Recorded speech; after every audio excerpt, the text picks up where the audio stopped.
만나러 만나 구독자 여러분 안녕하세요. 오늘은요 아주 흥미로운 책을 가지고 여러분께 소개를 해드리려고 합니다. 제목은요 따라가기이고요, 영어로는요 Following God입니다. 이 책을 지으신 함춘환 목사님은요 저랑 20년 전부터 그분이 집사님 시절서부터 제가 잘 알고 지내는 아주 막역한 사이입니다. 함선교사님은요 인도네시아 선교사로서 수많은 현지인들을 죽음에서 생명으로 인도하고 계신 이 시대의 사도 바울과 같은 귀한 사역을 감당하고 계신 분입니다. 전하고 싶은 내용이 너무나 많아서 서로는 빨리 생략하고 내용으로 들어가 보도록 하겠습니다. 전체는 이제 5부로 짜여져 있는데요. 1부의 내용은 예수님을 영접하기 전의 모습과 이제 영접하게 되는 그 순간을 이제 기술을 했습니다. 2부는 이제 말랑의 기독교 종합대학 이야기, 그리고 3부는 죽어있는 섬 숨바 섬에 대한 또 선교, 그리고 4부는요 자카르타 한센인 마을 선교에 대해서 썼습니다. 5부는 이제 에필로그 형식으로 썼고요. 자, 1부부터 시작해 보도록 하겠습니다. 1부의 내용은 제가 지금 말했듯이 예수님을 영접하기 전의 모습, 그리고 영접하게 되는 그 순간이 어떻게 되었는가를 기술을 했습니다. 제가 아는 함선교사님은요 상당히 성격이 급하고 덜렁대는 것으로 제가 알고 있는데, 아니나 다를까 이 1장 처음 내용이요 달리는 열차 안에서 미끄러져 가지고 떨어지는 장면부터 시작이 됩니다. 장장 4시간의 수술 끝에 300바늘 이상을 꿰매고 간신히 목숨을 건지게 됩니다. 그러나 청년 함춘환은 예수님께 돌아오지 않습니다. 사람들은 달리는 특급 열차에 떨어져서 살아 돌아온 사람은 나밖에 없을 거라고 말했지만 내 마음은 주님께 돌아가지 못했다. 영어를 잘해서 용산 미8군 캠프에 있는 주한 미 해군 사령부에 재배치돼서 이제 운전병으로 근무를 하게 됩니다. 시간이 늦어가지고 또 서두르다가 안개가 또 그날은 가득했죠. 그리고 그날 가로수와 정면 충돌하고 차량 밖으로 몸이 휙 날아가 떨어집니다. 이렇게 2번이나 죽음을 경험했지만 청년 함춘환은 주님께 돌아오지 않았습니다. 우리는 때때로 하나님께 기적을 보여달라고, 그럼 진짜로 믿겠다고 말한다. 하지만 기적은 우리에게 믿음을 줄 수 없다. 이 세상에서 가장 큰 기적을 경험한 사람이 누구일까? 아마 이집트의 바로왕일 것이다. 바로왕은 10가지 재앙을 통해 엄청난 기적을 보았지만 마음이 더욱 강팍해져서 하나님을 대적했다. 이스라엘 백성도 광야 생활을 할 때 홍해가 갈라지고 바위에서 물이 나오고 만나가 매일 하늘에서 떨어지는 놀라운 기적을 경험했지만 여전히 하나님을 신뢰하지 못했다. 기적은 믿음을 자라나게 할 수 없다. 오직 믿음은 들음이요, 들음은 그리스도의 말씀이라는 로마서의 말씀처럼 하나님의 말씀만이 믿음을 자라나게 한다. 할렐루야. 제대하고 이제 인도네시아 주재원으로 발령을 받고요. 그곳에서 대학 선배가 주신 그 주기도문 테이프를 듣고 주님을 영접하게 됩니다. 2부의 내용은 인도네시아 말랑에 있는 기독교 종합대학 우카체웨를 중심으로 기록을 해 놓았습니다. 함선교사님 말고도요 이 끈끈한 형제 같은 그런 한국인 6가정이 모여서 사도행전에 나오는 그 7 집사님들처럼 교회도 꾸려나가고 있었는데, 기독교 종합대학이 문을 닫게 되었다라는 소식을 듣고서 이 1998년 부채를 끌어안고 6가정이 이제 이사진이 돼서 대학을 인수합니다. 교육도시인 이 말랑에는요 종합대학만 50개가 있는데 그 중에 48개 대학이 이슬람 대학이라고 합니다. 오직 이 우카체웨 대학만이 기독교 대학으로 겨우 명맥만을 유지하고 있었습니다. 저자는 이 대학교를 인수해서 운영하는 것이 하나님의 뜻이다 이렇게 믿고 믿음으로 인수 전차를 이제 밟았습니다. 너무나 안타까운 게 인수할 때 인원이 16명이었답니다. 학생이. 그런데 학생이 200명이 넘게 모였습니다. 그 이유가 뭘까요? 그 이유는 모든 학생에게 전액 장학금을 준다라고 광고를 했기 때문입니다. 이게 어디서 이런 큰 용기가 났을까요? 이 개강 예배 때 한 학생이 울면서 한 간증을 읽어드리겠습니다. 제 어머니는 남의 집에서 일하는 가정부입니다. 저는 대학 공부를 할 수 없는 형편이었습니다. 꼭 대학에 가고 싶어서 고등학생 때부터 주님께 간절히 기도했습니다.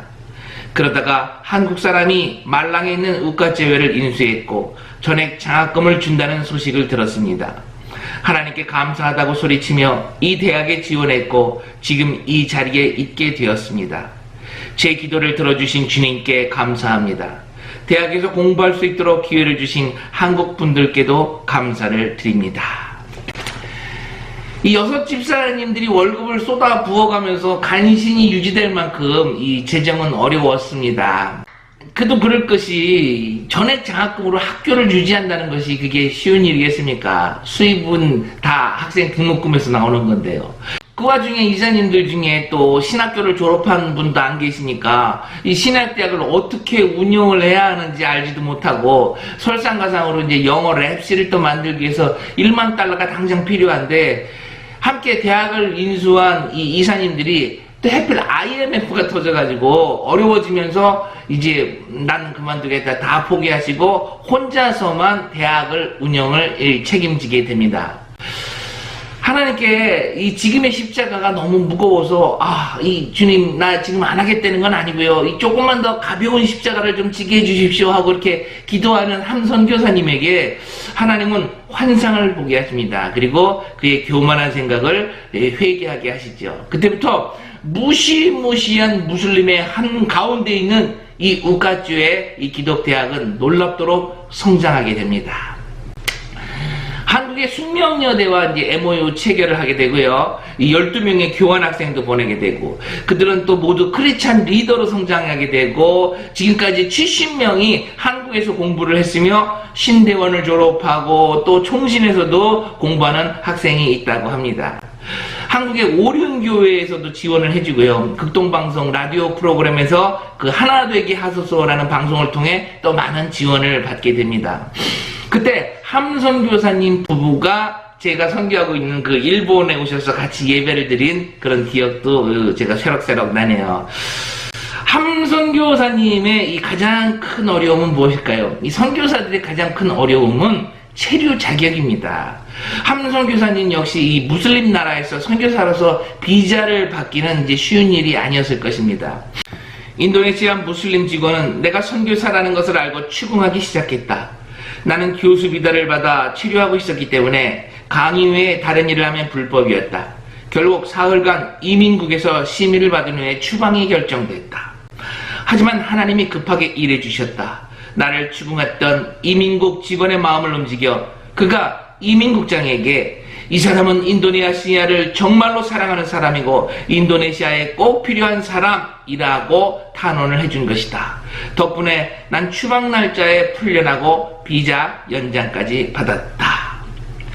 이제 대학을 인수한 지 20년이 지났어요. 셀 수도 없을 만큼 고난과 시련의 고통이 학교를 흔들었을 것이고 지금도 어려움 속에 있을 것입니다. 그러나 뒤를 돌아보지 않는 그 예수님의 심장을 가진 함송 교사님의 리더십은 이렇게 또 2부의 끝을 마무리 짓고 있습니다. 일단 대출로 대지와 건물을 구입했다. 오래된 건물이라 낡은 부분을 먼저 수리해서 사용하기로 했다. 지난 20여 년 동안 이 대학을 주님께서 운영하셨다는 것을 잘 안다. 우리 졸업생들이 인도네시아 각 지역에서 교사로, 공무원으로, 사업가로 그리스도의 빛과 향기를 나타내는 모습을 보며 다시 초심으로 돌아가고자 한다. 이제 3부의 내용인데요. 3부는 순바섬, 죽은 섬 순바라고 해서 그것에 대한 선교 내용입니다. 저자는 2007년 안수 집사님 시절에 단기 선교로 순바섬에 그냥 갔었는데 그곳 사정을 눈으로 보고 여간 충격을 받은 게 아닌 모양입니다.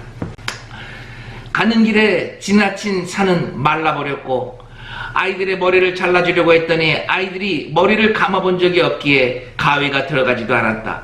사탕을 나눠주니 난생 처음 사탕을 본 아이들의 눈이 휘둥그레졌다. 사람들은 음식이 없이 굶주리고 있었다. 그들의 주식은 옥수수였는데 그마저도 우기 12월에서 2월에만 농사를 지을 수 있었다. 하루 식사는 옥수수밥 한 끼가 전부였다. 처음에는 처음에는 이제 단기 선교만 가고 순바선과는 이별을 할 예정이었지만 아이들의 그 초롱초롱한 그 눈동자를 잊을 수 없던 함선 교사님은 그들을 위해서 다시 주님께 기도하기 시작합니다.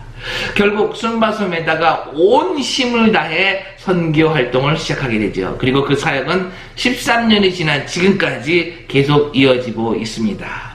순바섬의 예배 한번 보시도록 하겠습니다.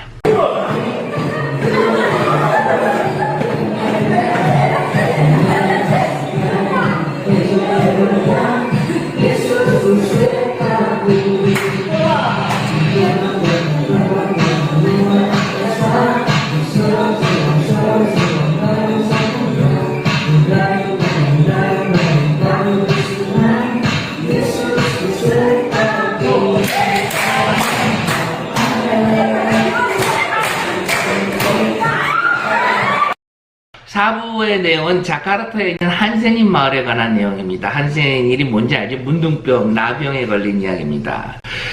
2012년 바쁘게 이제 사역에 집중하고 있을 때 안내 대신 김성애 선교사님의 이 친분이 있는 자매님이 공항 뒤편 유치원에서 봉사한다는 말을 듣고 이제 그를 만나서 이야기도 하고 이제 좀 쉴 겸 이제 하고 돌아가려고 하는데 유치원 뒤에 한센인 마을이 있습니다. 거기 한 1,500명 정도가 모여 삽니다. 그러면서 그들이 구걸을 하고 산다 이런 얘기를 또 들었습니다. 그런데 그 부부의 성품에 그런 얘기를 듣고 가만히 있을 수가 있을까요?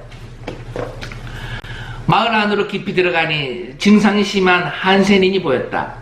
다리나 팔도 없고 손가락마저 이미 뭉그러져 온몸에서 고름과 진물이 나오는 사람이 많았다. 멀리 떨어져서 멍하니 쳐다보고 있는데 갑자기 아내가 한 사람에게 가까이 다가갔다. 깜짝 놀라서 말리려고 했지만 이미 아내는 그를 껴안고 울면서 기도하기 시작했다. 마을 방문을 마치고 돌아가는 차 안에서 아내에게 소리를 질렀다. 그렇게 아무나 막 껴안으면 어떡해. 그러다가 옮으면 어쩌려고. 생각을 좀 해야 할 것 아니야. 그들도 하나님의 형상으로 만드셨잖아. 이렇게 고통받는 게 너무 가슴 아파. 하나님의 형상으로 만든 사람이라는 말이 비수처럼 가슴을 쿡 찌르며 들어왔다. 우리 부부는 그때까지 한센인 사역은 한 번도 생각해 본 적이 없었다. 솔직히 상상해 본 적조차 없었다. 하지만 주님께서 이들을 품으라는 마음을 주셨고 우리는 따르기로 했다. 정말 어려운 가정, 진짜 어려운 가정 150가정을 선발해서 그들을 돕기로 했지만 대부분이 무슬림 가정이라 이 감사하기보다는 강한 적개심을 드러냈다고 합니다. 한센인 대부분은 거리에서 구걸하는 것 외에 다른 생계 수단이 없다. 적게는 500원, 많게는 1,000원을 얻어 아이들과 연명한다. 한낮에 뜨거운 아스팔트에 앉아 복수가 차 죽기도 하고 밤에는 지나가는 차에 쓰레기장에 버려지기도 한다. 우리는 끊임없이 그들을 설득했다. 우리는 한센인 자녀 150명이 고등학교까지 공부할 수 있게 매달 후원했고 이들을 위해 기도했다. 지난 2년 동안 한센인 11명이 생을 마감했는데 그 중에 9명은 죽기 전에 주님을 영접했다고 합니다. 그런데 함선 교사님은요, 나머지 2명의 영혼 때문에 가슴 아픈 기억을 기록하고 있습니다. 순바섬에서 사역하고 바로 자카르타로 이동해 한센인 마을로 들어갔을 때였다. 15일 내내 산속을 걸어다녔더니 온몸이 부서지는 것처럼 힘들었다. 부끄러운 고백이지만 그날은 하루 종일 빨리 집에 돌아가 쉬고 싶다는 생각만 가득했다. 마을 여기저기를 돌아다니며 아픈 사람을 위해 기도하다가 병세가 매우 심각해 쓰러져 있는 2사람을 발견했다. 다른 때 같았으면 바로 가서 그들을 붙잡고 영접까지 시켰을 텐데 너무 피곤한 나머지 꼭 오늘만 날인가 2주 후에 와서 영접 기도시키면 되겠지 하는 생각이 들어 그냥 돌아왔다. 사흘 후 한센인 마을 통장에게 연락이 왔다. 내가 지나친 2명이 생을 마감했다는 소식이었다. 저녁에 기도하는데 주님께서 꾸짖었다. 네가 편하자고, 네가 게을러서 썩어 문드러질 몸뚱이 하나 편하자고 마지막으로 구원받을 수 있는 2 영혼을 버렸다. 죄값을 받아라. 에스겔서 33장에 있는 그 파수꾼이 나팔을 불질 않아서 백성이 멸망당하면 파수꾼의 죄값이다. 이런 그 성경의 말씀을 생각하면서 함성 교사님은 영혼 구원의 다음은 없다라는 명언을 남깁니다. 주님은 우리를 영적 파수꾼으로 세우셨다. 이 땅과 죽어가는 영혼, 가족과 친구를 향하여 나팔을 불라고 하셨다. 우리가 바쁘고 게으르고 무관심해서 육신의 안일함 때문에 나팔을 불지 않아 그들이 멸망하면 주님께서 우리의 피값을 물으신다. 영혼 구원에 다음은 없다. 지금 이 순간 각자의 자리에서 나팔을 불어야 한다. 나팔 소리를 듣지 못한 영혼은 우리에게 다음이라는 기회를 주지 않는다. 이제 한센인 마을 사역에 더 이상 다음이라는 단어는 없다. 리뷰해야 할 내용은 아직도 많이 있습니다만 이번 동영상은 이 정도로 정리를 해야 할 것 같습니다.